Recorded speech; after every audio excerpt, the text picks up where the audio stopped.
একটা কালেমা তোমাদেরকে শিখাবো, এই জওয়ানরা তোমাদেরকে একটা কালেমা শিখাবো, এটা যদি কেউ ঘুমের সময় পড়ে, আল্লাহ রাসূল বলেন যদি তার ঋণ যদি জমিন থেকে আসমান ভরে যায়, তা আল্লাহ তাআলা বলবেন তোমার ঋণ পরিশোধের জিম্মাদার আমি। اللهم رب السماوات ورب الأرض ورب العرش العظيم ربنا ورب كل شيء فالق الحب والنوى ومنزل التوراة والإنجيل والفرقان أعوذ بك من شر كل ذي شر أنت آخذ بناصيته أنت الأول فليس قبلك شيء وأنت الآخر فليس بعدك شيء وأنت الظاهر فليس فوقك شيء وأنت الباطن فليس دونك شيء اقض عني الدين واغنني من الفقر سبحان رواه البخاري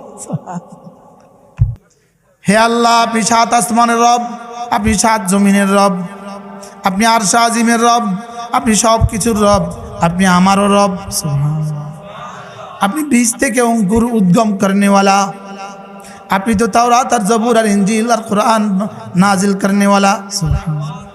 আমি আপনার কাছে আশ্রয় চাই সমস্ত ক্ষতিকর বস্তু থেকে, যেগুলো সব আপনার হাতেই আছে।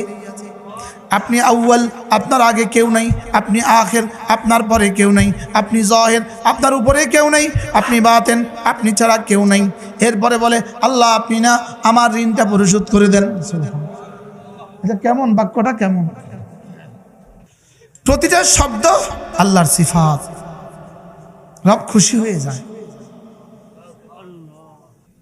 আল্লাহুম্মা রাব্বাস সামাওয়াতি ওয়া রাব্বাল আরদি ওয়া রাব্বাল আরশিল আযীম।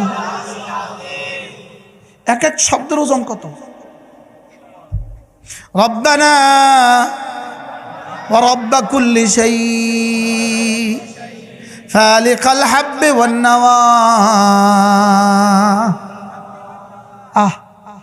খেজুরের বীজটা রেখে দিলেন মাটিতে, এটাকে কে ফাটাইয়া বের করে দেয়? এটাকে বলে ফালিকাল হাব্বি ওয়ান নাওয়া মুনজিলাত তাওরাতি ওয়াল ইনজিলি ওয়াল ফুরকান আউযু বিকা মিন শাররি কুল্লি যী শার আনতা আখিযুম বিনাসিয়াতিহা। আল্লাহর কসম, একজন মানুষ বাঁচার জন্য এই শব্দ যথেষ্ট।